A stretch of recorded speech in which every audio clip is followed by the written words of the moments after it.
Yeah. Oh, ho, ho, Ozempic. Talk about a sellout. Wow. That's a strong sellout. Dear Shandy.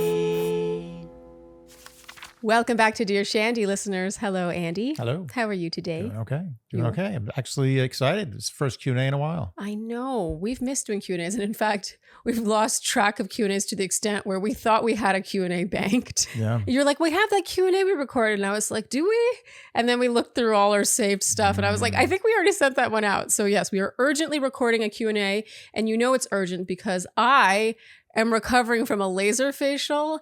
And my skin is quite literally peeling off my face right now. And this is the joy of a video podcast. You can all see it. I have a lot of makeup on right now. You look beautiful. I know you don't. I couldn't get the word out. It's like, it was beautiful. Andy has been a little freaked out by it. Yeah, I think you look like an X-Men. Yeah, the blue Rebecca one. Romaine's character. I was thinking of Jennifer Lawrence, but yeah, one of the two. The original blue one who could like change into any shape, which by far was the coolest X-Men. Yeah, that became Jennifer Lawrence. I'm pretty sure. Oh, really? Yeah. When was the last X-Men you saw? It's been a long time. Yeah. Do we have anything else we want to get to, Andy? There actually is one thing I would like to cover. Oh. I saved this for the occasion. So this is saran wrap. And as you can see, it has two arms and it has one long leg and a body. It's missing a leg. But what's the point you're making, Andy? Just get to it. Charlene decided to get eco-friendly saran wrap. It's compostable, quote unquote, plastic wrap. It's not plastic. It's compostable. Right. It's compostable, which I 100% approve in general. There are two things in the world that I don't compromise on. Saran wrap and toilet paper. Saran wrap is the only wrap. All others are you should stop calling it saran wrap because I like call it saran wrap because saran is the wrap. Yeah, but that's like calling a tissue a Kleenex. What you're avoiding is saying calling it you're saran avoiding wrap. Saying plastic wrap because you don't want to admit that you're just using plastic needlessly and it's just going in the trash. You either use plastic or you get this. What are you wrapping with this? Are you wrapping some kind of a cartoon character? The bigger issue is that the box that the compostable plastic wrap comes in is all paper. So even the little like knife part that cuts it is paper. So it doesn't cut it. And so eventually I just had to end up using scissors. Anyway, Andy was like, I'm going to show this to the Shandies and they could just see how crazy you're being. No, I think some of them will understand. Anyway. Will understand me or understand you? We have a very small carbon footprint. Yeah. And our carbon footprint will always have the addition of non-compostable wrap. Maybe what I'll do is put it in like an old box for plastic wrap so it has the metal knife part. What That's are you wrapping something I with would this? do. What are you wrapping with Okay, we get the point, Andy. A snake? I'm trying to go green in every way, okay? Anyway. It's compostable. Don't you want to know that that's going to become plant food one day? Yeah, that's a small consolation. Okay, well, shall we get going? Stop bickering and instead get to our Shandy's questions. Yeah, let's do it. All right, this first question is from Anonymous. Oh, our old friend. Our old friend Anonymous. Dear Shandy, I love the podcast and I'm a huge fan of you, Charlene, since your Juan Pablo days and all the pretty pandas posts. Thank you, Anonymous. I love me a panda. I also like that she said I'm a fan of you. Often mistaken with I'm a fan of yours. Wrong. A fan of yours means that you're a fan of me. I'm a fan of yours. Wait, what? I always thought that if you say I'm a fan of yours, it sort of feels like you're saying you are a fan of me. Oh, whereas I am think a fan of you. Like I'm a fan of chocolate cake. I'm not a fan of chocolate cakes. Okay, you've made your point. Although I do think I would probably say I'm a fan of yours. Right, it's wrong. I think it's wrong. Okay. Pretty sure. One of Maybe the many I'm wrong. things. I don't know.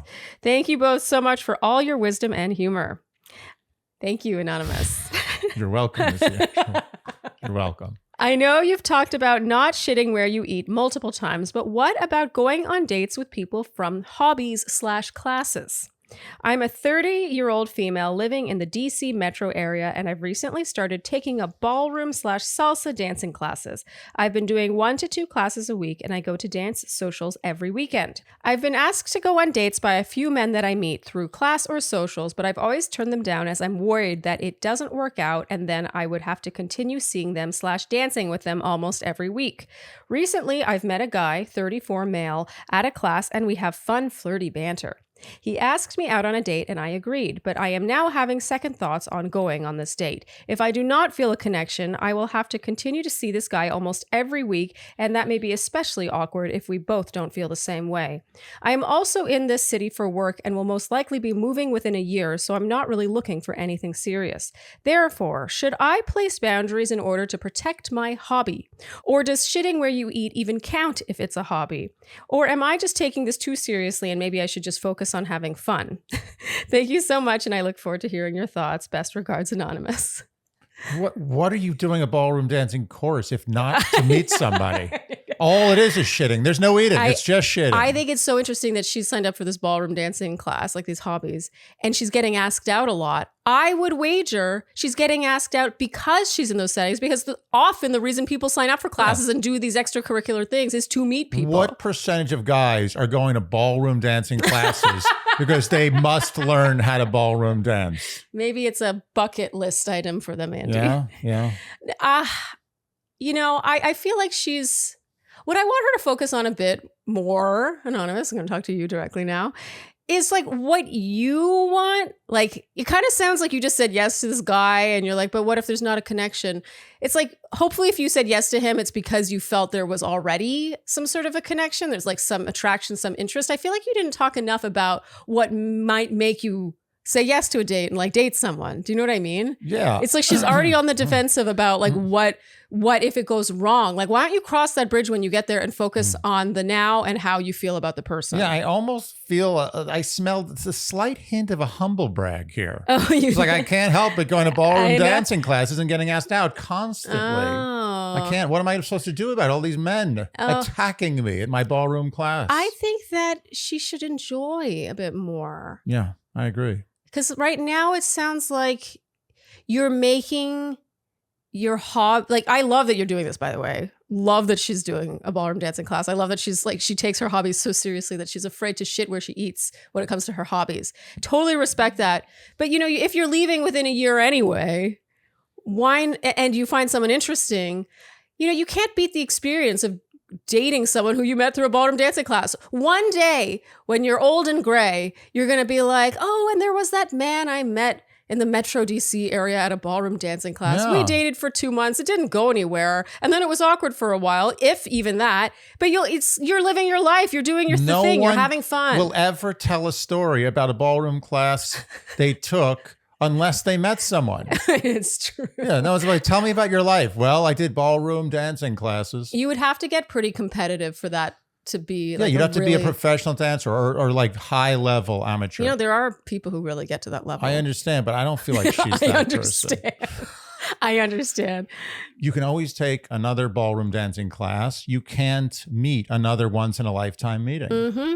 I agree. I would implore you, Anonymous, to see these men who are asking you out. First of all, I think I would, not to take the guy's side here, but I commend these men for signing up for a ballroom dancing class, straight men, presumably, signing up for ballroom dancing classes, and then actually asking girls out at them. Like, that is really, like, I would be touched. I think that's very sweet. It shows that they're really like dedicated to meeting someone. They're just using that area. Like, they're just total scumbags. It's like getting a puppy, like a cute puppy when you don't even like dogs. Just get girls. No, but I feel like right now guys can easily just get girls online. Like, all the apps make it so easy. You're like right. It shows they're at least trying to meet someone in person. Yeah, they're going either way. They're doing something that might be fun. A little adventure. We have to, I think, take stock of that. Yeah. Okay, Anonymous. Hopefully this conversation is the answer you were looking for. You can shit and eat. All right. This next question is from D. D. We like D. You like D. I like Dalmatians. Really? And donuts. How about dollops of ice cream? I like dollops of ice cream. How about? I like dairy. Do you like dysentery? No. Do you like dandelions? I love dandelions. Dandelions. You know who hates dandelions? Really That was my dad. Yeah, he goes out and tries to kill them one by one. one. My dad is so the person who will ruin his lawn to kill dandelions. He did. Speaking of Dalmatians, his lawn looks like a Dalmatian because he will just kill the grass around it to kill the dandelion. Do you think he's satisfied?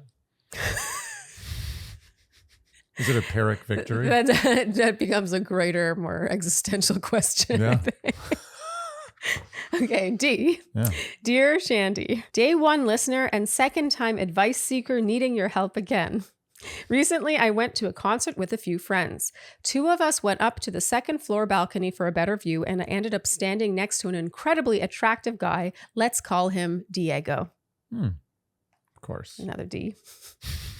Not long after, the rest of our group joined us, and to my surprise, my good friend Jess actually knew Diego. In fact, he's the recent ex of one of her close friends who I don't personally know. After the concert, our group all hung out together, and Diego and I immediately hit it off. We had incredible banter and were being flirty and touchy as we talked. The chemistry was palpable from the start. The next day, I was excited to see a friend request from him on Instagram. He messaged me saying it was great to meet and asked if I wanted to grab drinks soon, which we did 2 days later. On our date, I asked how he felt about me being friends with Jess since she's close with his ex. He reluctantly admitted it was a little uncomfortable. They were together for 3 years and only broke up a couple of months ago. They're still in contact, and he suspects his ex would be upset to hear he's dating someone in her social circle and so soon.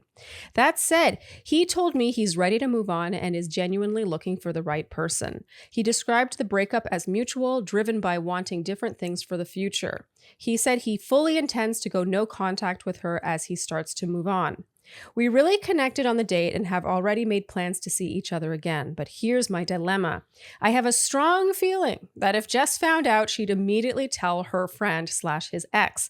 I don't want outside drama affecting something that's just getting started. At the same time, I'd hate for Jess to feel like I was keeping a secret from her. She's someone I usually confide in about everything in my dating life, so keeping this from her already feels weird. Is it wrong to keep this to myself for now just to see where things go? If I keep seeing Diego, when should I tell Jess? I'd really appreciate your inside perspective and, as always, your incredible advice. Warmly, D. Thank you, D. Those are nice words. That's nice. It is easy for me. Oh, is it? Oh, I'm so glad because it's actually not easy for me. Oh, yeah? Really? Yeah. Oh, I thought it'd be easy for you too. Well, maybe it'll be easy when I hear your answer. Oh. Well, I mean, obviously, she shouldn't tell her friend.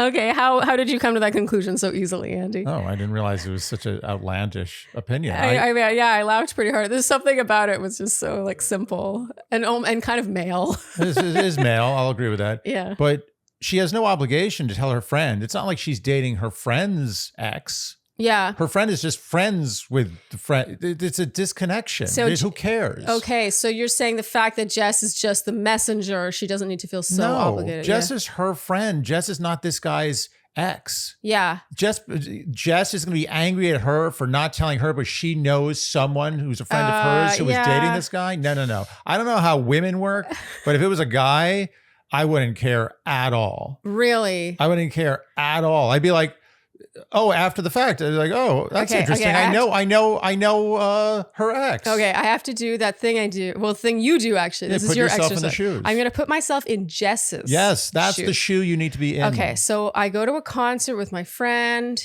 and I see a guy there. Picture which friends. Think of the friends they are. Okay. Picture actual friends. I have the friend. Okay. And then there's another friend that this friend doesn't know, and it's her ex. Yeah. And she meets him. They're kind of flirting, talking, blah, blah, blah. And I know my other friend would be very upset to know he's already dating, flirting with other people. And then they go off and they start dating, and she doesn't tell me because she doesn't want me to tell my other friend. And she would normally tell me. You know, I actually am kind of on your side. Yeah. There's no other side to be on. Because I am not directly involved, I'm just the messenger, I'm not as hurt by not being told. If it were my ex, I'd be like, what the hell? Why wouldn't you tell me? It's once removed. Yeah, it's once removed. She's not a victim. Yeah. How is she a victim? How is she hurting her friend? Because her friend's friend is going to be like, I can't believe you knew they were dating and you didn't tell me. Yeah. And she'd just be like, she never told me. Also, this might end at like date 3. We don't know. That's the thing. Yeah. Why are you starting this ball rolling down a hill where you don't know that what's at the bottom of that hill? It could be a nice town with people enjoying their day, going about their business. Okay. What you need to do is to see where the plant goes. See if the seed even germinates. Yes. Oh my God. It's just like question 1. See if the seed germinates. Yeah. See if there's chemistry. See if there's anything. You can worry about the awkwardness later. Yeah, you're putting the cart before the horse. In this case, she can, if they go on like 6 dates, it's becoming kind of like a real thing worth mentioning. Then she can be like, Jess, I have a confession to make. Yes. And she should frame it like that. I have a confession to make. They have had full sexes. Wait, then she tells her friend. I mean, that's kind of arbitrary though. Some people have sex right away. Okay, then tell her. Wait, you think once they have sex? Okay, I take that back. Yeah, you're right. Or sex is arbitrary. Well, yeah, because some people's sex is casual. Other people, it's like once not they have that exclusive. kind of sex where afterwards they're like I have feelings for you about this. Oh, okay. Once there's feelings involved. And I think when she does tell Jess, it should be framed as, I knew I should have told you sooner. I know I should have told you sooner, but I didn't want you to tell your friend, and I just didn't know if this was even worth mentioning. I don't even think she has to say that. Oh, really? Why does she have to apologize to the friend of a friend? I believe, in my opinion, it doesn't even matter if her friend's the one who dated him. Honestly, oh no, you're going too far. I went too far. You're going too far. I wouldn't care though that much. Yeah, but I think that I would care. You no, would. That's too far. But the thing is, if I wasn't the person being affected by it, I wouldn't blame her. Yeah. No matter how late I was told. Yeah, and I mean, at this point, I really feel, if the ex would be hurt and they're still in contact, the guy's still in contact with the ex, you really could end up ruining a good thing before it ever has a chance. Yes. Like you said, to germinate. Let it happen. Yes. See if there's green shoots. Yeah. And if the shoots are green, then go tell your friend. She should behave in this situation as though Jess weren't with her that night. She never heard about some other connection. She just met a guy out at a concert. Yeah. Frankly. Yes. Because otherwise, Absolutely. then it starts to become a little like permission asky. It's like, if I understand not dating friends' exes, I totally agree with that most of the time. But like friends exes? Yeah, that's one and who you don't even know. You don't know the friend. At that point, why? What about a friend's ex? Yeah, I mean, it's a slippery slope from there. Okay, Auntie, you brought me over to your side. Yeah. What happened is I put myself in the shoes of Jess, and I would not be bothered by this. No. Because you're right, I'm removed from it. It's not personal for me. And you also have to assume that the friend of Jess, the ex, is catty and vindictive and easily angered by things like this. Yeah. Maybe she's chill. Maybe she's like, that's kind of coincidence. Yeah, Who maybe cares? she would just be hurt, but like not in a vindictive way. She'd be hurt if he's dating anyone. Yes. If she's in that place. No, it's true. It's true. So who cares? And you're right. And D in this Keep it case in the could be family. anyone. Yeah. You're right. Okay. All right. At least she knows the enemy she knows is better than the enemy. You can do it. I believe in you. The enemy you know is better than the enemy you don't know. No, that's not it either. The enemy of your enemy. I'm lost. No, I think it's the enemy you know is better. It's just the enemy you know. Yeah, I think it ends there. It's better to know the enemy. It's the enemy you know. That's it. It is There's better nothing to else. know your enemy than to not know your enemy. I think the saying is know your enemy. Better to know your enemy. know your enemy. Yeah, that's it. Okay. All right, D, good luck. I don't know if you really need it, to be honest. No, get that D. Just Ego. Right? That's his name? remember those Eggo ads? Eggo my Lego waffle. my Eggo. Eggo, yeah. Did you say Eggo my waffle? That sort of takes away the whole thing about. Yes. Yeah. It came out. I didn't have time to think. That's okay. Ooh, girl. What are you looking at, Andy? I am looking at that quince bag on your shoulder. Damn. Okay, so this is my summer bag from Quince, which is Elevated Essentials, by the way, at very wallet-friendly prices. But I bought this one because I already have the black one, you guys know. I used the black one so much, but it wasn't as like summery. And so I got the woven one in cream. So for fun, let's imagine that my Quince leather handbag, by the way, Italian leather. It's made with Italian leather. Mamma mia. Yeah, yes. Okay, look how woven, look how beautiful with the gold hardware. Imagine this has a designer label inside and you walk into a department store. How much do you think this bag is going to cost? 800 lire. 800, Andy? 800? That's what? See. That's a reasonable assumption because if this did have a designer label and it would easily be 800 plus, I honestly think it would be kind of in the $1,200, $1,300 range because of the size, the amount of leather in this bag. But no, with Quince, this bag, I am not kidding, is $129.90. Santa Maria. Quince's pieces are 50 to 80% less than you are used to seeing for pieces like this. Unless you think there's something fishy or unethical going on, Quince only partners with factories that use safe, ethical, and responsible manufacturing practices. So keep it classic and cool this fall with long-lasting staples from Quince. Go to quince.com/Shandy for free shipping on your order and 365-day returns. Go to QUINCE.com/Shandy to get free shipping and 365-day returns. Quince.com/Shandy. Beekeepers, spraying that honey right in your mouth. Feel it trickle down your throat. That sweet, sweet honey from Beekeepers. Andy, the whole point of Beekeepers Naturals is that the propolis in their products, it helps defend your immune system and protect you from oxidative stress with antioxidants, natural antioxidants. I mean, could it get more natural than honey? Propolis is the defender of the beehive. Excellent. The defender. Yes, Andy. Propolis is a powerful combination of plant and tree resin and enzymes. It has anti-inflammatory effects and fights off germs with its antimicrobial and antifungal properties. I mean, this stuff is just like a super power. The fact that it comes from nature. Harness nature. Yes. Nature is giving us what we need. Especially as a singer, I got to say, I am not allowed to get sick a lot of the time. Like if I get sick to the point where I cannot sing, I can't go on. And if I don't go on, I don't get paid. So it's really important as a singer that I don't get sick. And Beekeepers Naturals Immune Support Throat Spray has been in my arsenal for years. And I've also long been using their nasal mist and their nasal spray. And I also love that Beekeepers Naturals never over-harvests their hives. And they donate to pollinator protection research. So go to beekeepersnaturals.com/Shandy or enter code Shandy to get 20% off your order. That's BEEKEEPERSNATURALS.com/Shandy. Or enter code Shandy at checkout. Beekeepers Naturals products are also available at Target, Whole Foods, Amazon, CVS, and Walgreens. All right, this next question is from Jen. Dear Shandy, I come to you via Charlene's Flair Recaps and the All the Pretty Pandas blog. Ooh. I am 41, female, and my husband is 38. We have been happily married for 12 years. We have 3 children and live in a small city in British Columbia.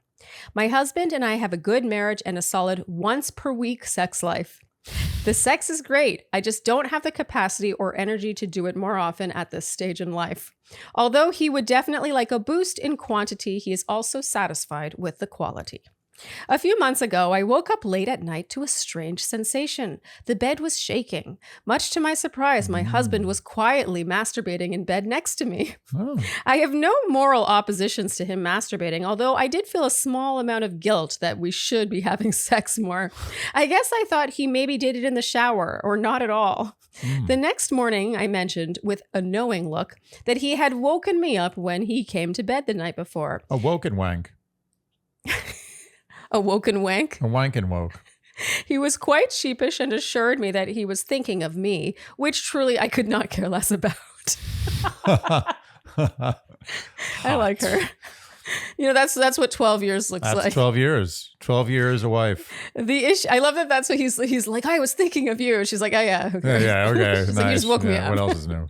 The issue is that now my body seems to be attuned to the motion and I'm woken up 2 to 3 nights per week. I don't know how I've slept through it for 12 years. I've never brought it up again. I just lay still pretending to be asleep until it's over. Oh, It is... It sounds like she's being assaulted. Sorry. It's probably not kosher. It is really ruining the quality of my sleep. My question is, where do married or long-term cohabitating men masturbate? Is this normal to jerk off in bed next to your sleeping wife? Would I be the asshole to bring it up and ask him to do it somewhere else? I really look forward to your take on this, especially some insight from Andy. All the best, Jen. Why she thinks I would know about this. So it depends. I need to see a layout of the apartment. Okay, to or really the house. Or the house to understand, where his jerk opportunities are. Yeah. But if they do have the kids and they sleep in the same bed, which is, it makes it more difficult. It's very possible that he's not finding any good opportunities other than at night when she's asleep. Maybe he thinks, look, there's 2 possibilities here. First of all, he can get it done in the bathroom, but I speak from experience. It's just not It's not the most same. romantic place. Okay. Oh, so it matters that Yeah, it you feels need a little romantic. romance. Yeah, Really? but you're having sex with yourself. You know. Okay. There are two people. It's So you and your lighting your hand. matters. Yeah. Just you, your hand. Yeah. Okay. Lighting. You don't want to be in a place where people are like, doing number twos. So you don't want to be standing over the toilet. Yeah, it feels disgusting. You feel like an animal. Okay. You feel degraded. Oh. So it has to be in a place where, things like that could happen, generally speaking. Oh. Unless, some people, for me personally. The dream is separate bedrooms. Separate bedrooms is the way to go. Let me tell you, sleeping separately. Yeah, I mean. This is why we don't have this issue. Yeah, when if I need to, it's no problem. Although one time I did catch you. You did. You did catch me. And it was delightful. I just thought it was the funniest thing. But you didn't catch me in the act because I heard you coming, so I couldn't get everything out of the way. Yeah. There was still evidence. No, I just came into the room and he was like, "Hi." That's pretty much exactly what happened. Anyway, so I think that there's one of two things happening here. One is he literally is like, this is the only place that it's reasonable for me to do this. Mm-hmm. And it's actually three possibilities. Oh. And I'm going to get it done here, even if it, wakes her up or she catches me. Like I'm not going to be subjected to, chasing around men's rooms to find a place to jerk it. Okay. So that's number one, which is fine. Number two is that he's trying to give her a hint. He's like, hey, look at me. I'm over here pleasuring myself. Why don't you get in on the act? Why don't you see what's happening over here? I'm not getting enough. So you see what's happening? Oh, but he's ruining her sleep in the process. Well, I'm just saying these are possibilities. Okay. I'm just thinking like a man. And the third possibility is simply that he is turned on by being next to her and the sort of the weirdness of it and the kind of secrecy of it and the whole voyeurist. Now it's like voyeurism with his wife. It's kind of weird, but yeah, that happens. So it's one of those three things. Can I add a fourth? Because I would know. Yeah. Well, I feel like from what I understand about how men work is that after they're very sleepy. Yeah. And so it's like the perfect way to. But that's sort of number one for me, logistical. Oh, that's like number one. My okay. number one was logistics. Okay. It's like, this is the most reasonable place. So for you're me to saying do is this. what I just brought in, it was baked into number one. Absolutely. But a lot of people might need to, I feel like you should make that very clear. It's baked into number one. Okay. I didn't want to get into the nitty gritty, but okay, yes. But what I'm saying is that's another reason you don't want to do it in the bathroom. It's in the bathroom, you do it, you're done. You're like, oh, I'd really like a nap right now. Yeah. And what are you going to do? Sit on the toilet? Okay, but I think it's worth mentioning is that he wants to do it at night in bed. Yeah. This matters. I lean to one of the second two. Oh, meaning you think he's hinting at something. I think it's a combo of 2 and 3. I think, look, as much as per number one, I think the bed is the best, the nicest place to do this if it needs to be done. I love how you're talking about this so seriously. No, it's a serious thing. I mean, look. It's very funny. It's a very serious thing. Could they not just agree that when he feels the need to do that, he can just do it while she's getting ready in the bathroom? She's brushing her teeth, washing her face, doing her nighttime skincare routine. He could get caught in an embarrassing way. No, but they could just agree. Because now you don't just agree. Why not? You don't have a jerking contract. You don't tell her, hey, by the way, I'm going to be in here, stay in the bathroom while I finish jerking off. How is that worse than waking her up secretly doing it? Not secretly doing it. Trust me, it's worse. Why? It's not as hot. It's first of all, it makes you feel like you're like, there's a timeline. It's shame. Oh, it's shame? It's shame. But is this not I don't understand. Look, jerking off is one of these fascinating things where you feel so much shame around it, but everyone knows that everyone does it. Yeah. But yet if you get caught doing it, it's so shameful. Yeah. Even more than if you get caught taking a number two. If I'm in the public bathroom, there was one time I was taking a number two, the door didn't lock. So I was kind of holding, pushing my hand against the door while I was squatting. That's awful. And I didn't realize that the door opened that way. Oh no. So then someone just opened, my hand was just here and I was like, stop. Yeah. No, don't enter. And, it was horrible. But then I thought to myself right after, everyone does this. Yes. What am I ashamed of? What was the person's reaction? I guess not everyone does it. Yeah. No, everyone does What was the person's reaction? They were really up. They were like, oh my God, sorry. And they went away. They pushed the door back on my hand. Put it back in its resting place. Yeah, there it is. Nice and snug. Yeah. So that was. You've never told me this story. I've had a lot of bad shitting stories. Really? Well, I have the famous one from San Francisco. I told that on our first podcast. I'll link that episode here. I mean, one of our Episode with earliest. Margie. Yeah. Can you be friends with an Such a ex? good story. But question: where was this bathroom? This public bathroom? It was. I believe it was. Was it Spring Lounge? I think it was. Might have been Spring Lounge. It's a disgusting bathroom. That's It was a rough. terrible call. It was one of those times where you're like, it's either happening there or it's happening like in your that's trousers. awful. It's loud, noisy. There's probably like alcohol on the floor and toilet paper honestly, strewn about. I'm feeling shame just talking about the story. Like I feel uncomfortable with it. Okay, we can move on. So my point being is that it's a thing that everyone does, but for whatever reason, if you get caught doing it, it's even more shameful than getting caught squatting in Spring Lounge with your hand against the door that opens out. So in this case, he's getting caught doing it 2 to 3 times a no, week. but it's different. It's different because he's doing it well knowing that it's very high likelihood that he will get caught. He's basically shaking the whole bed 2 inches from her. He's basically saying, I'm here to get caught. So if I get caught, I'm going to be like, yeah, what's up? So I'm you doing think it's this. a combo of number 2 and number 3 where he's like, I Yes. want more sex. I'm only getting it once a week. And Yes, which by the way, at 12 years of marriage and with kids in the picture is pretty good. Yeah, no, absolutely. He cannot be complaining. Once a week is about that's solid. quantity. Yeah. That's like 3 meals a day in prison. Anyway, the analogy is not. It is definitely a combination of number 2 and 3. Okay. I'm convinced. It's a little bit of like voyeurism. It's a little bit of like guilt tripping in its own sort of passive aggressive way. And it's a little functional, but it's mainly, look, I'm here doing what I want to do with you. Yeah. If you happen to wake up and see me, I'm willing to let you finish the job. Oh, okay. How confident are you in this answer right now? 85%. Oh, that's pretty confident. If it was trust me, if it was logistics, he'd find a way to do it. So you think her being like, you have half an hour while I no one load the dishwasher, wash my face, brush my teeth, do my 8 steps of my skincare routine. He at that point he's not as interested, is what you're saying. No. Okay. He doesn't want them to know in that way. He wants them to know in a weird way. Okay. All right. So what's our advice to her if she doesn't want to be woken up 2 to 3 nights a week?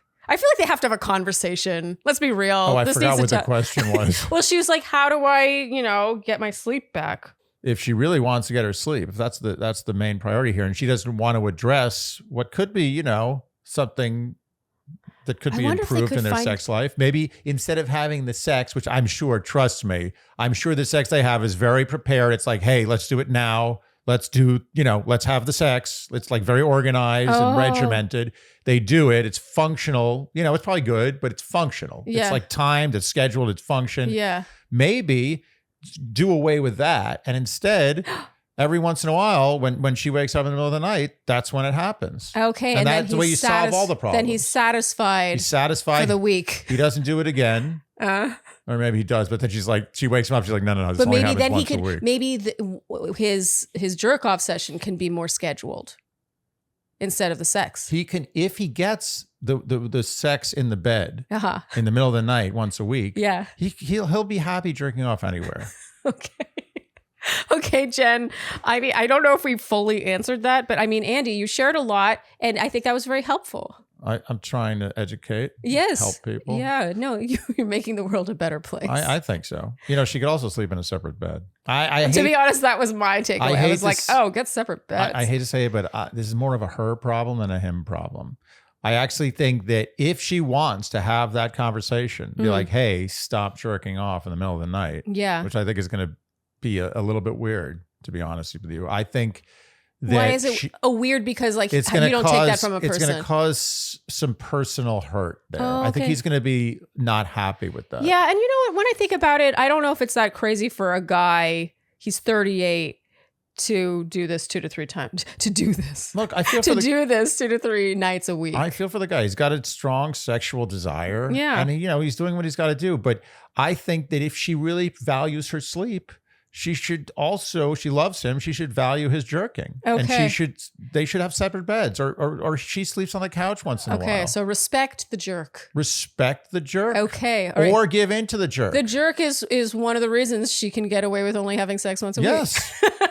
That's exactly right. She should revere the jerk. He's doing her a favor. Okay. All right, Jen. Good luck. I think you're going to kind of need it. I don't know if Andy agrees, but you're doing great. You're doing great. You got this. Maybe she should get like vibrational white noise. Like instead of the noise, it's just a constant vibration of the bed so that she's not affected by other vibrations. No. You know, that probably exists. Yeah.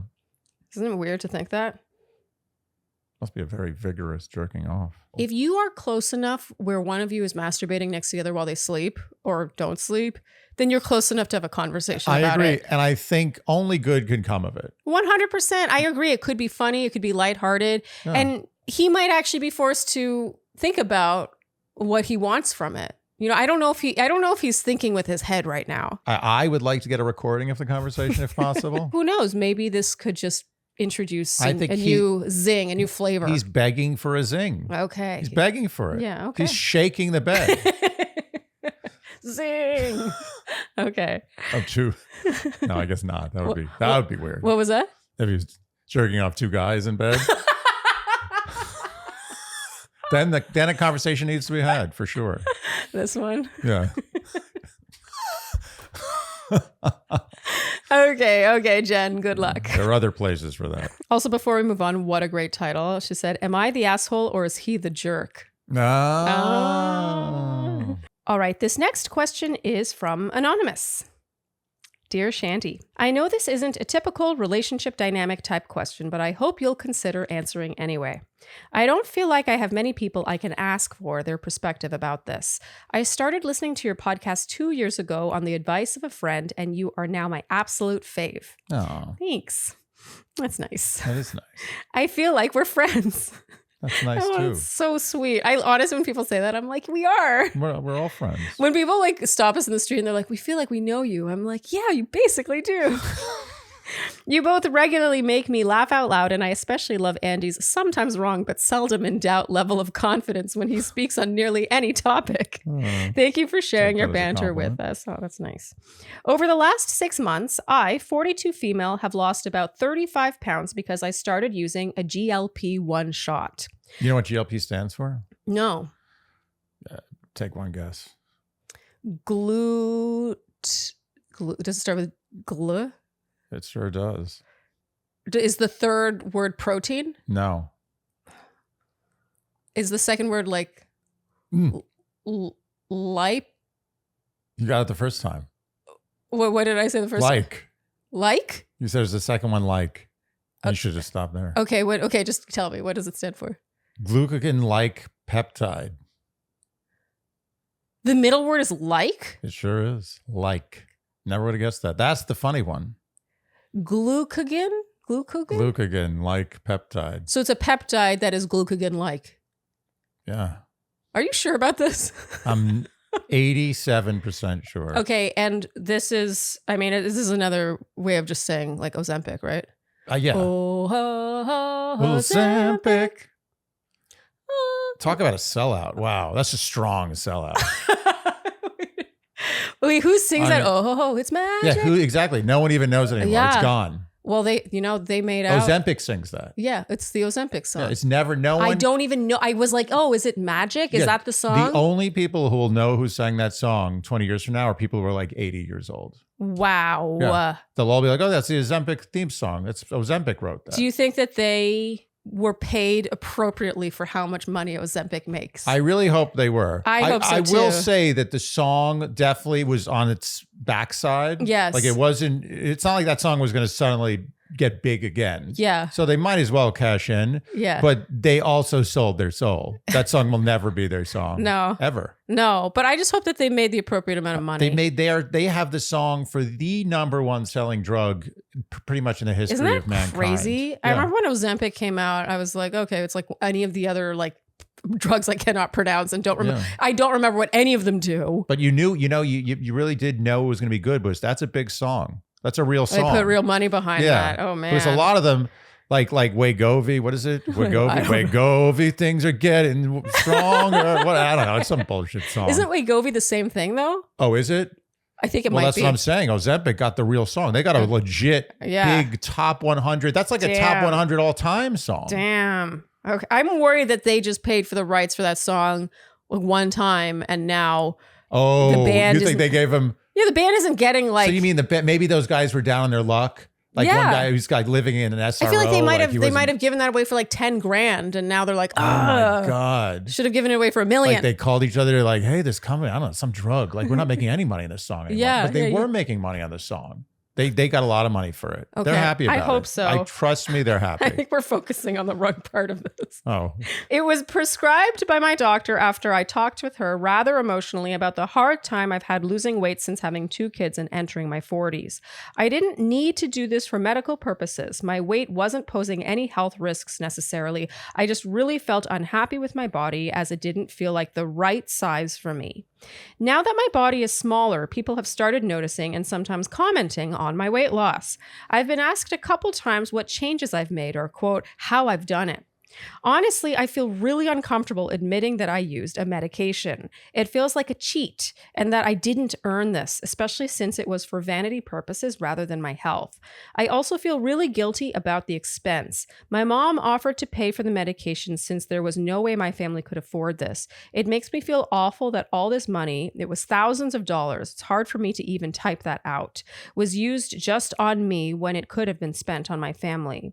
What do I say when someone comments or asks about my weight loss? Should I just suck it up, be honest, and help destigmatize these medications? Or should I tell people to mind their own business? Squarespace. Good, Andy. We will never run out of jingles for Squarespace, Andy. No, I guess not. No, because Squarespace is your destination for making a beautiful website with little to no website building experience. I mean, this is something that is now a requirement of life. Yes. Everyone has a website. Name someone who doesn't have a website. Well, honestly, it would hold you back in your business. Like, seriously, in your professional life, a website legitimizes you. How many times have you been interested in a product? Maybe you saw an ad somewhere online and you're like, okay, well, let me see their website. And then you go to their website and it looks like... No thanks. 1997. Yeah, what it does is even if the product were amazing, you wouldn't want to buy it because you don't trust it. Because who could drop the ball like that on the website? The website represents the legitimacy, the trustworthiness of your brand. Would you put something into your body that was sold by someone who made a crappy website? It's so true. Okay, so what Squarespace does is they hook you up with a beautiful template, and then from there you can enter your photography, you choose your colors, your fonts, you write out your text, and then from there there's all these cool features. Let's say you are a massage therapist and you need to be scheduled. They have scheduling. Let's say you need a portfolio. You're an artist. You have all these cool gallery options. Let's say you are an e-commerce site. You're selling product. You can do it all through Squarespace. I mean, we sell our merch through Squarespace on dearshandy.com. It goes on and on and on. Everything you could possibly need. So go to squarespace.com/Shandy for a free trial. And when you're ready to launch, use code Shandy to get 10% off your first purchase of a website or domain. Again, that's squarespace.com/Shandy for a free trial. And when you're ready to launch, use code Shandy to get 10% off your first purchase of a website or domain. Knock, knock. Who's there? Hello. Hello, who? Hello Fresh. Now open up your mouth. HelloFresh. You know, you do open up your mouth for HelloFresh. You do, instinctively. Yes. You're like, HelloFresh? Okay. You also open up your door because it's delivered to your door. HelloFresh is America's #1 meal delivery kit. They are the OG. So how HelloFresh works is they deliver all the ingredients and recipes for you to make delicious home-cooked meals at home. And maybe you aren't a natural chef, as I once wasn't. Honestly, I credit HelloFresh with teaching me to cook some major things. Sauces in particular. And they have doubled their menu. They have a lot of really healthy options. I love that you can even filter based on, like in our case, I try to do gluten-free for us. You can even filter. And I would go as far as saying it's even more affordable than cooking on your own. Well, it depends on where you buy your groceries and what city you live in, but 100%. Beyond feeling healthier, you also have a sense of satisfaction. And you have less shame. Yes. And we know that's a driving force in a lot of our decisions here. So the best way to cook just got better. Go to HelloFresh.com/Shandy10FM to get 10 free meals plus 1 free item for life. For life? For life. What if you live till 110? It says for life. 1 per box with active subscription. Free meals applied as discount on first box. New subscribers only. Varies by plan. Again, that's HelloFresh.com/Shandy10FM. That's Shandy10FM for 10 free meals plus 1 free item for life. So Charlene, Sundays used to be my least favorite day Really? because I always worried about Monday. Oh, so isn't Monday your least favorite day? Well, yeah, but the anticipation of Monday is what makes Sunday Why would so you bad. ruin Sunday by dreading Monday, This which is is your what true I least do. favorite? Okay. But Sundays for dogs Mhm. has changed the way I think about the word Sunday. The way you perceive Sundays. Sundays Wow. have gotten better in the week and in Ruby's stomach. Yes, Sunday's food for dogs has changed the way we feed Ruby. And I think it's best illustrated by you quickly reading, Andy, off the ingredient list. Oh, allow me.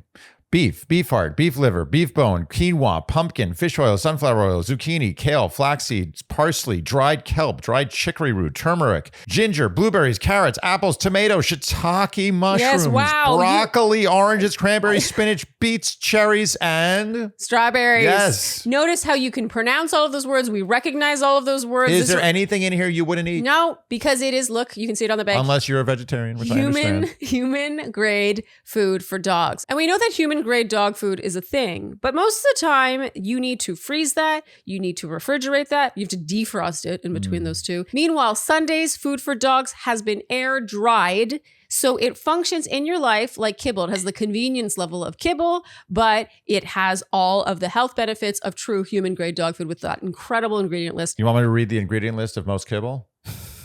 Crap. So get 40% off your first order of Sundays. Go to sundaysfordogs.com/Shandy or use code Shandy at checkout. Or should I tell people to mind their own business? A few other things that might be relevant. I feel really, really good physically and mentally now that I've lost this weight and I've been able to establish better eating and exercise habits that I'm proud of. I actually stopped taking the medication this month and am hopeful and nervous about continuing this journey the hard way now. I didn't have any pressure from my husband to do this. He has been incredibly supportive and loved my body throughout the many stages of our 20 years together. He just wants me to be happy in my own skin and has never made me feel like I shouldn't have used the money on myself. Thank you for answering and the positivity and laughter you both bring into the world. Anonymous. This one feels like, I'm actually amazed that this is the only one we've gotten on this topic. Yeah. Because I feel like, so I, until fairly recently, was kind of living under a rock with this. Yeah. Like I saw the Wagovi. Is it Wagovi is one of them? Well, I think Wagovi's the other one. Yeah, They didn't get the good song. Yeah, that's how So you know that's it's why I'm like, Ozempic. what is that? But yeah, I've seen the commercials and I know about like, some of these brands, they have like pills and things. But it wasn't until I was chatting with some friends. Oh, Sky Rizzy. That was on our video. Yeah, it's not Wagovi. Sky Rizzy. Things are getting something. Everyone's happy. They're at the pool. Yeah. They're playing volleyball. Sky Yeah. Rizzy, I think it's for eczema. Oh, Yeah. Sky Rizzy is for eczema. I think so. That would be yeah. a fun test one day for us to like guess what these drugs are for. That would be a great game show. There are enough now that like name that drug and I will name that drug in 3 notes. Like song notes? Yeah. You hear the jingle and like, you're like, that's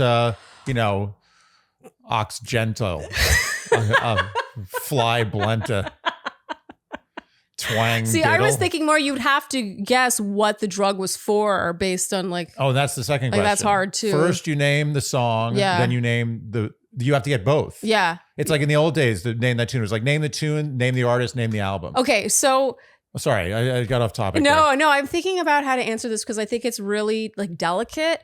And I think weight and like weight loss and also drug use, frankly, are all extremely personal. No. And when it comes to this in particular, like I have friends who are on, who take this or, some version of it. And there are some who will admit it and some who won't, Yeah. even though it's pretty obvious. I will say that like on the receiving end of that, like when someone is authentic versus not, I really do appreciate the authenticity. I agree. Like when a friend is just like, oh yeah, I've started taking Ozempic and it's amazing. If they say that, I'm like, get it, girl. Like I'm not judging. Whatever No. makes you feel good. Totally. It's sort of like if someone wants to, I don't know, get their boobs done or something. I'm like, get it. Do whatever makes you feel beautiful, right? Sure. Especially in a world that really values that. Sure. However, I also feel like it's also none of anyone. No, it's also none. It's also None of anyone's I could do business. this. It's also no one's business what you do with your body. So if you did want to get if you did want to lose weight this way, or you did want to go get your boobs done or whatever, and not tell people, I also think that that's your right, your prerogative. It's your right, and it's fine. Of course, I agree. But I also think the truth will set you free. It's nice to live without the worry of having to cover up something for no good reason. Yeah. There's no one's, look, maybe some people are going to judge you for anything. You tell them anything, they're going to judge you. Yes. But your close friends, I would, I'd tell them. I'm interested to hear from the Shandies on this one, because I lean towards do what, such an annoying answer, but do what in your heart feels right. I know that's an annoying answer because it's not really an answer. But if you're talking with a close friend who you know is sort of like, what are you doing? Like I think that there is something false about if you're talking to another friend who, let's be honest, everyone's kind of watching their weight. They're watching what they eat, all the things, right? And let's say you have a friend who's really diligently exercising and eating well and all the things, and they're like, what are you doing? And you're just like, oh yeah, I've just been taking a pill. Well, no, I think I would appreciate it more if you just said I'm taking a pill than the person who's like, oh, I've just been like exercising more. Right. Like, who was it? I think it was Mindy Kaling or something. There's been someone famous who was like, oh, I'm just going on more walks. Walks. So many walks. Been walking all across America. So many walks. 1,000 miles a day. Yeah, I that bothers me because it's sort of like airbrushing, or now apparently there's these AI models. Have you heard about this? Oh, dear. Apparently Guess had like a 2-page spread in Vogue with just a model that it wasn't even human. It's not human. Like she doesn't exist. And it's just scary, that these are the beauty standards that we're meant to live up to in real life. And so there is something like ever so slightly making the world a better place, I think, by being honest about it. That said, I agree with that. Anonymous, if you don't feel comfortable, especially since it sounds like this has been a sort of stopgap thing for her, like she's going off it. It's like giving her the motivation. If you don't want to share it, you really don't have to. I really believe that. I agree. I also think that it comes a point where it should be destigmatized. There's like millions and millions and millions of people taking this drug. Yeah, but I do have, honestly, I have really mixed feelings about these drugs. Well, I do too. Because I know that they can help people, first it will help their health, but I think a lot of people do use them, as she said, for vanity purposes, and here's the other thing, she's had 2 kids, she's in her 40s, like, get it. Like, I don't mean to judge that, but I do think that these drugs are abused to the point where they enable legit eating disorders, like, and major body dysmorphia. I agree. Also takes away from diabetics. Diabetics need this drug. Yeah, but is there a shortage anymore? I know there was for a moment. There was, but yeah, it may happen again. But anyway, that's probably not the primary issue. But I think, yes, to answer the question, I think generally speaking, telling the truth, I think, about your life is always a healthy path. Yeah. But again, it is a personal choice. And I, for sure, have done things with my body that I haven't told people about. Yeah. Not, just. Oh, yeah, that sounds so cryptic. Yeah. No, I made that sound way worse than it is. No, same. I mean, I got laser. I'm covering it up with makeup right now. Yeah, but you told people about it. Well, but I wouldn't have if we didn't have to record. Well, that's a good point. You've been in hiding. That said, if someone is like, wow, your skin looks extra glowy, I'm looking forward to this halo glow I'm supposed to have at some point. But if people were like, oh, wow, your skin, what are you doing? I'd be like, oh, I got this laser treatment. Like, highly recommend. Hopefully I feel that way after. Yeah. I got it's morbid. You just know. Permanently disfigured. But, I can think of something. So when I was in my wild 30s, I used to do something. It was called tan towel. Oh my God. Yeah. I was religious. Like, wow. Every time before I went out, tan towel. No questions asked. Wait, would you tan towel your face? And I would never tell. There was only one friend, my friend Jordan. Yeah. We both tan toweled. We were tan towelers. Knowing Jordan, he introduced you to the tan 100%. And we would be like, TT. We'd call it TT. And he'd be like, you TT? I'd be like, oh yeah, I TT. Wait, to look more look more tan. Okay. Because I'm a pale New York City, I'm a pale person. I don't tan towel anymore. I'm be honest about that too, because I just don't. Maybe I should. I tan toweled for a while. I didn't use the tan towel brand. Yeah. I used the. Oh, you went off brand? No, I think the brand I was using is better than Tantal. Ooh. The brand I What was used, it and which I called? will still use for special occasions, like if there's some sort of like, if, you know, I'm going to go to my sister's wedding soon, like Yeah. I'll probably use, it's not Tantal, it's the Garnier one. Ooh, Garnier. That sounds Highly recommend. fancy. Hi, yeah. Wait, isn't Garnier just sort of like a mainstream brand? Garnier. It's kind of like it's a nicer Who drugstore are you to say brand. that Tantal is not as good as I Garnier? actually think Tantal is more expensive than my Garnier I think ones. Tantal is the best. They're the first and they're the But you know, best. they all do the same thing and they all smell the same. They smell. Well, this is the thing. I used to go out, and if anyone ever asked me, like, "Oh, you look nice," I wouldn't say like, "Oh, I just tan towels." Honestly, the thought of you tan toweling before going out is the cutest thing. Aw. I find that so see, cute. See how rewarding this has been? Yeah. Well, I think it humanizes you, and also it humanizes men to know that they're also like, they want to look good, and they're like, "How do I look good?" And their friends like, "Here's some TT," that's the and you're best like, "Okay." I could do. That's the best thing I ever did. Tan towel. That was it. Now was my that I thing. know you like so much better than, you know, like I never knew you when you tan toweled, to be honest. Look, No, you you got didn't. me I without stopped- tan toweling. I stopped tan toweling like the year I met you, basically. I think I stopped tan toweling when I met you. Yeah. Wait, did you tan towel? Had you tan toweled the night It's we met? very possible the night we met, I had tan toweled. But what's the point? We're in like a dark bar. I couldn't have been able to tell You anyway. could tell. Really? When we leave that dark bar, when we go into like a taxi or a brightly lit hallway. Okay. Yeah. Okay. Or a brightly lit elevator. Yeah. Uh-huh. So did you ever find that like it would wear off and be kind of splotchy? No, I tan towel took to me very well. Jordan used to be jealous of me. He'd be like, "You tan towel better than me."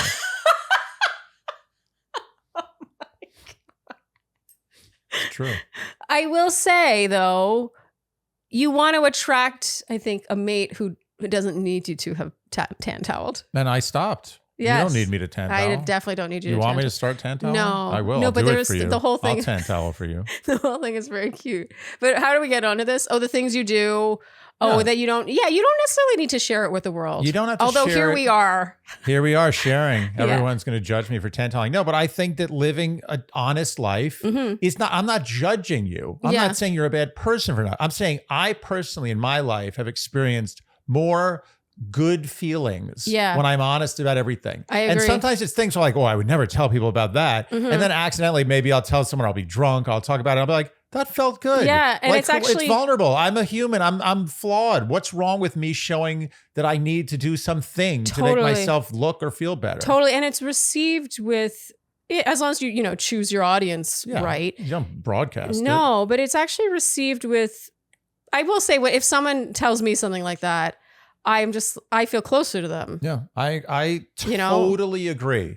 And look, I can't imagine a situation in which a close friend told me something like this and I judged them. I would actually judge them for lying. Yes. If it Yes. was obvious they lied in some roundabout way. 100%. That's the only way I would judge. Yeah.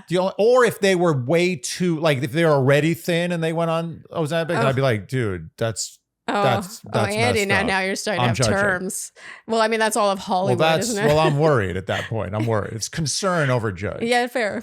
But we both have mixed feelings about, in general, the pharmaceutical industry. I think Yes. the fact that these drugs are being pushed on every human being. It's now kids, insane. little kids are taking GLPs. Insane. Like, how is that? We don't know the long-term effects of that.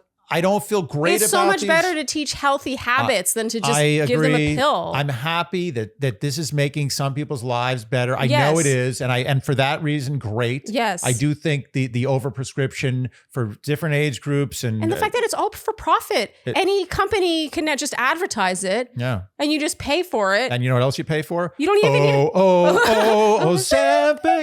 Oh, okay. Oh. Here's a ready trivia. Cymbalta. What's that for? You can do it. You can do it. You've heard it a million times. Is Cymbalta not for a skin thing? No, that's no. Skyrizi. Yeah, Cymbalta, no. Huh? Oh, Cymbalta, is it for... Okay, give me the first letter. I. Oh, is it some sort of gastrointestinal something? No, you're not going to get it. It's an inhaler. It's an Really? inhaler for asthma. Oh, I was so never getting I'm that. pretty sure. I think it is. I don't know. But I don't know the song. Do you know the song? How's it go? I don't know. Okay, good talk. Great. Okay. I think we can move on from this one. Are you not entertained? Shandy's let us know your thoughts on this one. I'm actually very curious to know the Shandy's thoughts on this particular one. Yeah. I think it's an interesting discussion. To the answer this question specifically, no, you should not be ashamed of spending money to do something that's made you feel much better. Yes. And number two, if you feel comfortable with certain people, tell them. Mm-hmm. If you don't tell them. It's very honestly, simple. If she's lost 35 Very pounds, simple. honestly, it's possible some of them know already. Yeah, some of them probably know already. Yeah. Honestly, If I'm honest, I'm just being honest with you. If they're really close friends, just tell them. Who cares? And if you don't feel like it, don't. Yeah. Not that important. But for you, it, as Charlene said, you were right. I hate to say it. You were right. Whatever feels right. Whatever feels in your right. heart.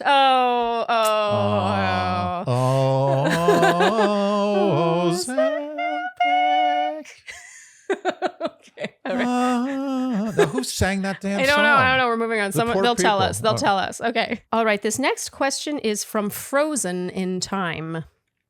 Hi from the frigid north, not Canada, Alaska. Ooh. More than 20 years ago, when I was in high school, I made friends with a girl we'll call Amy. We hung out only with mutual friends, and after graduation, I moved out of state for 18 years. During this time, the only contact I had with Amy was through social media, and even then, I would consider it pretty limited, especially considering social media came about years after I had moved. Yes, this makes me a little older. Myself and the woman in question are in our early 40s now, smiley face.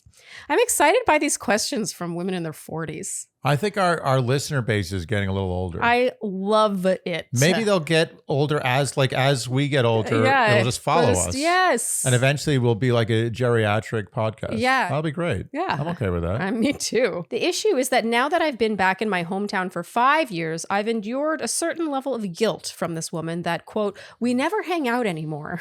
Since moving back, we've hung out twice, maybe 3 times when I was first getting integrated again, but the entire time was spent enduring the stories of how awful and unhelpful her husband is.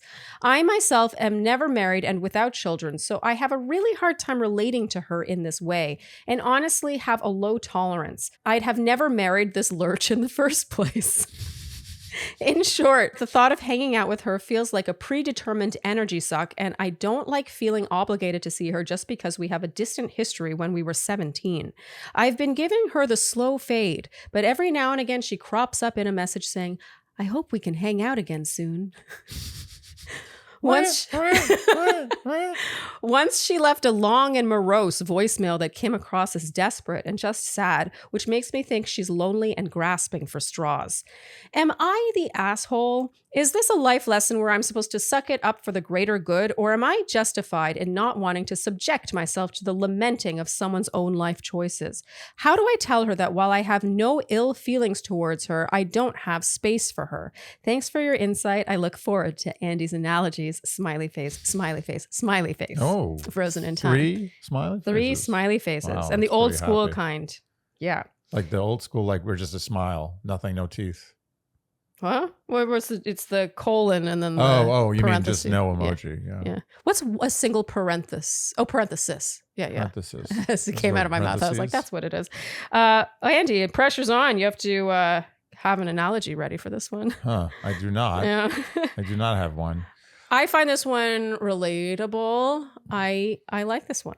You That's do? why I So chose go it. ahead. Let's hear what you got. Well, let's be honest. This friendship was tenuous at best. At best. How many friendships that you make when you're 17 last a lifetime?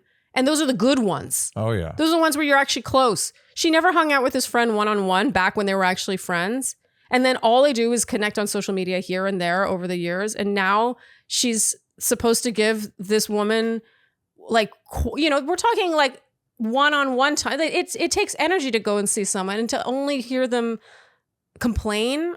I think there are 2 types of people in friendships: the ones who want to complain about their life and the ones who want to like become their best selves. As much as I feel bad for this friend, because I do think she's lonely and sad, Yeah.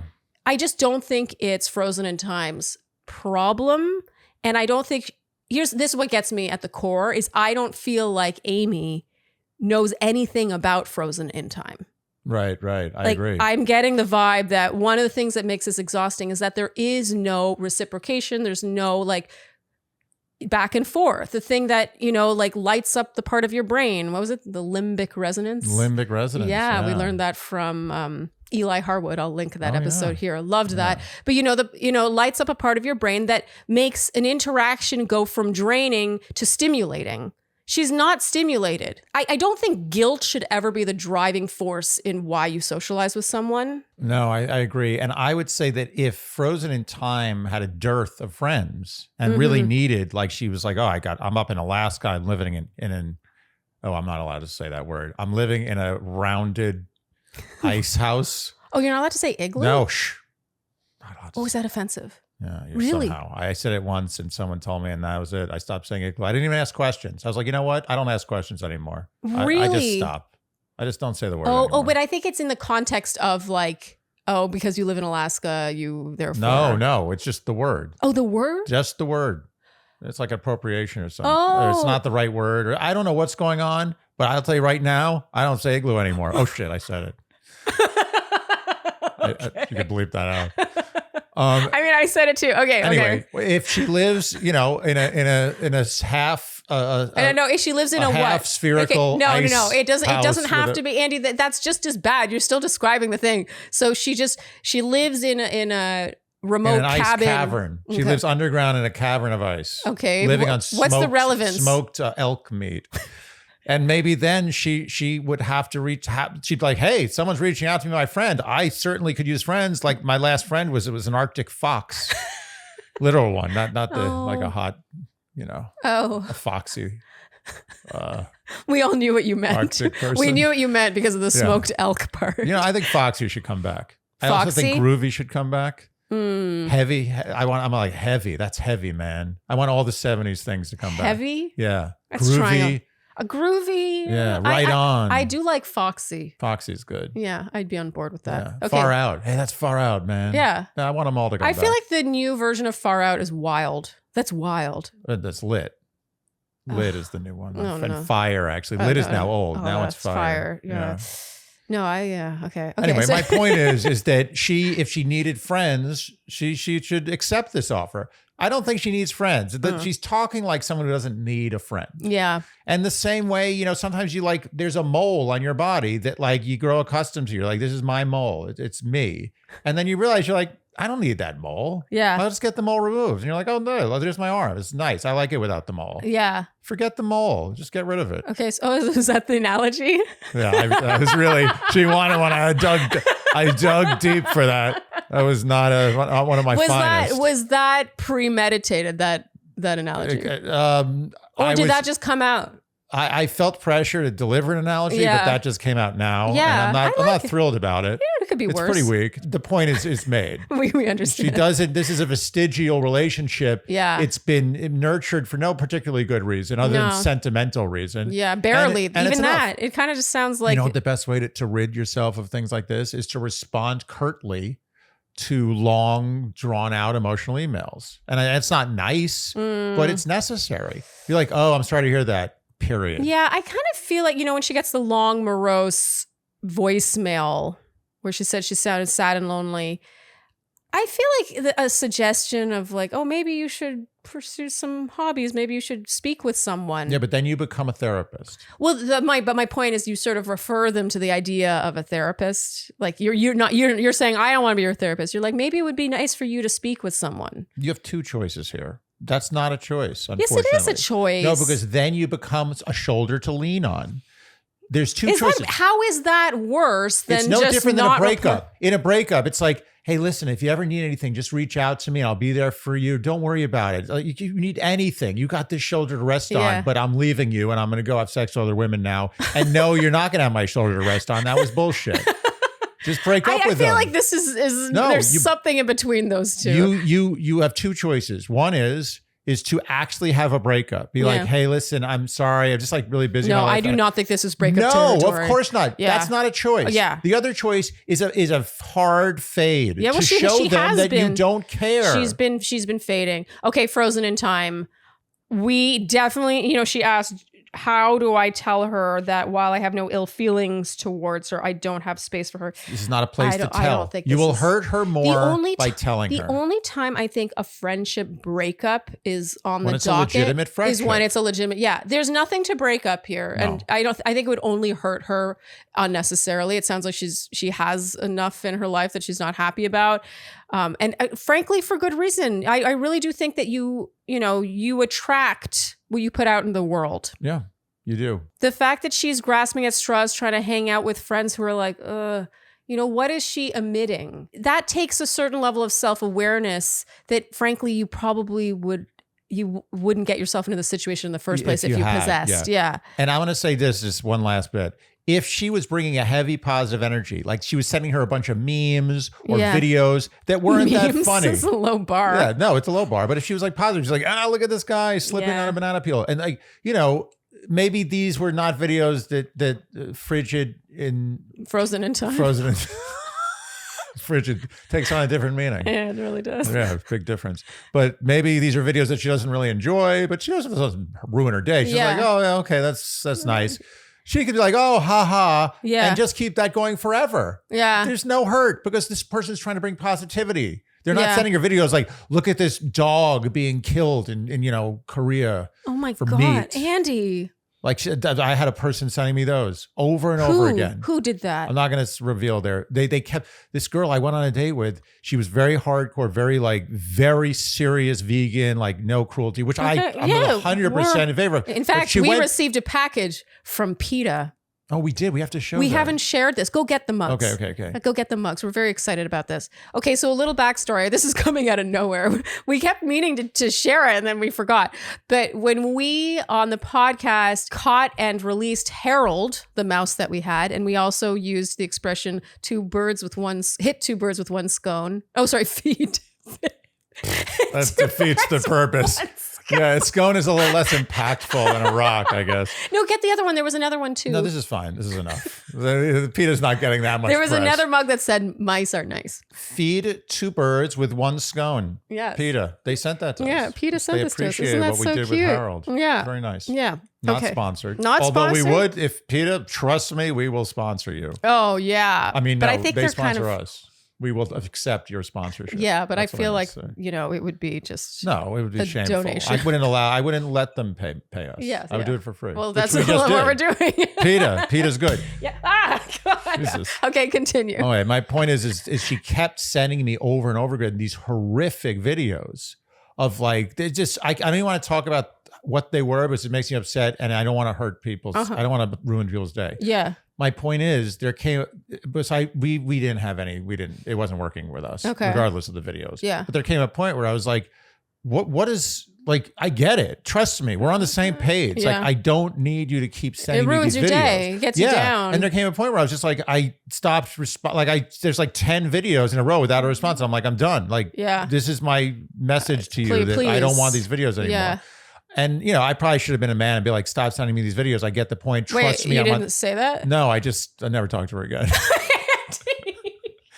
I didn't do things right. This is how I learned how to do things right. Sure. I know that guy was wrong. Okay. Anyway, the point is, if this woman's trying to bring positivity to the world, to her life, let her. Mm-hmm. Don't stop her. Be like, ha. Give a little. How much effort does it take to click the ha button? No. That's enough. I see your point. This is not positivity. Yeah. She's draining energy. She's sucking it. Yeah. Let her go. And she's inducing guilt. I just think that's so interesting. Yeah. Frozen in Time feels guilt, but I don't know if that guilt would exist if Amy wasn't inducing the guilt. Yeah. Because I Frozen in Time honestly seems pretty cool. Frozen in Time is getting nothing but negative I feel like I could be friends with Frozen in Time just based on the writing of this email. And she's like, I would have married that lurch in the first place. That'd be funny if we reach out to Frozen in Time and she just keeps sending us emails complaining about her life.